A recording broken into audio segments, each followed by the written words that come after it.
So welcome back into the Reese's Senior Bowl film room, where we've been taking a look at this year's crop of quarterbacks. And in our final installment prior to the draft, we're going to analyze Jimmy Garoppolo from Eastern Illinois and Alabama's A.J. McCarron. Here's Jimmy Garoppolo in a very familiar formation from Eastern Illinois this year. It's an empty set, very similar to what they did at Baylor when Dino Babers was an assistant coach with Art Briles, and he brought the system to Charleston, Illinois.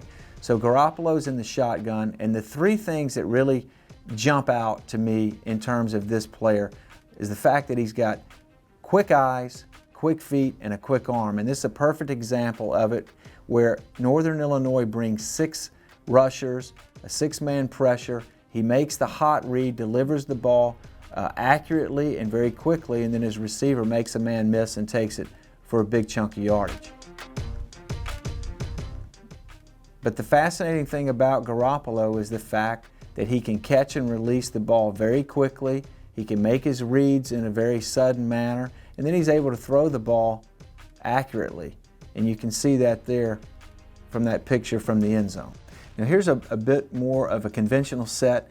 Garoppolo in the pistol formation. He's going to make a play fake rather, then reset his feet quickly and throw an inside route to his receiver for a touchdown. And the idea here is that he's actually taking his eyes off of the defense, but then this is a perfect example of him being able to quickly identify what he's seeing and then put his eyes, his feet, and his arm together in a very quick manner, quick fashion to get the ball delivered down the field for another big gain for EIU. One of the real concerns that pro evaluators have about Garoppolo is, does he have enough arm strength to the outside or down the field? And here's Eastern Illinois inside the red zone. He's going to do a quick shoulder fake and then lay the ball up into the back corner for a touchdown. But to me, he does have more arm strength than people give him credit for, even though he's got a very short stroke, a very short delivery in terms of the technique that he uses in terms of throwing the football. So, again, watch the shoulder fake, the quick feet, and then enough arm strength to get the ball to the back of the end zone for a touchdown. And again, he operated exclusively in the shotgun. That is a detriment in the eyes of some evaluators. But the bottom line here is that the ball does come out of his hand very quickly, and he seems to be a player who made more good decisions than bad ones as a senior when he won the Walter Payton Award. So Jimmy Garoppolo, he's bigger than people anticipated, 6'2", 226 pounds. He's got a stronger arm than most people expected to see once they saw him in person at the Reese's Senior Bowl. And then the quick eyes, the quick feet, the quick arm are all intriguing aspects of his play.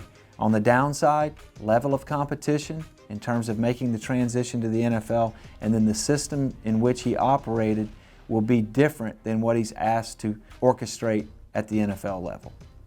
So here's A.J. McCarron against the Tennessee Volunteers, and sometimes Alabama did play a good number of snaps from the shotgun.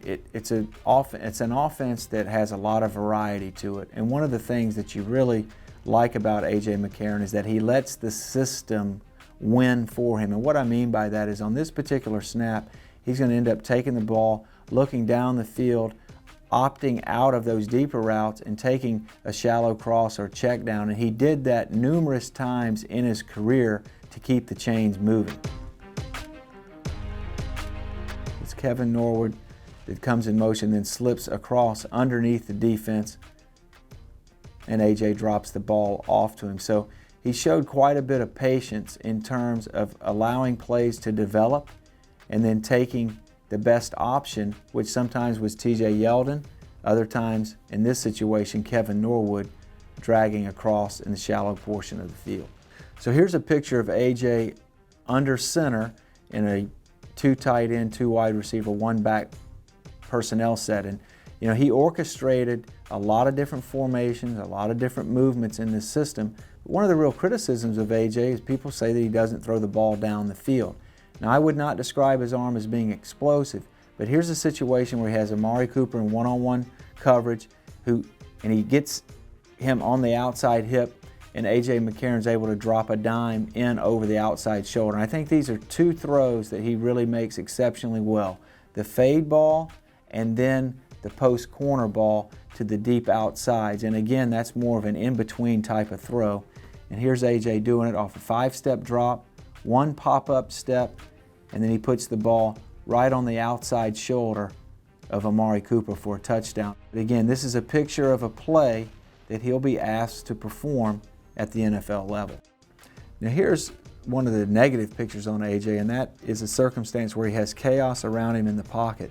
And rather than driving forward and up into that pocket and either making a decisive decision trying to fit a ball in initially, ultimately he tries to bail backwards away from the line of scrimmage and ultimately launches the football out of bounds for a throwaway. Now, in college football, he was able to get away with this oftentimes because they could kick a field goal. 3 points for Alabama is almost like a touchdown. They could rely on their defense. In the NFL, he's going to have to get more of a mindset of being able to push up through this pocket and either running it himself or trying to throw a receiver open. And that's probably the #1 question that NFL evaluators have on A.J. McCarron is, can he throw a receiver open that's covered downfield? So the real positives for A.J. McCarron are these facts. He's played and orchestrated in a pro-style offense. He did an exceptional job of protecting the ball, 77 touchdowns against only 15 interceptions, and then he's played on the biggest stages available to him. And I go back to the 2011 BCS title game against LSU where he had an MVP-like performance. The negatives, the lack of explosiveness in his throwing arm and then in his lower body, in his legs. The idea of being able to escape and make a play to keep the chains moving. Those improvisational type plays, there aren't a lot of examples of those on his tapes. So a very deep group of quarterbacks. Some are going to hit, some are going to miss, and some are going to end up being in between. But we've taken a look at Blake Bortles, Johnny Manziel, Derek Carr, Teddy Bridgewater, and today, Jimmy Garoppolo and A.J. McCarron.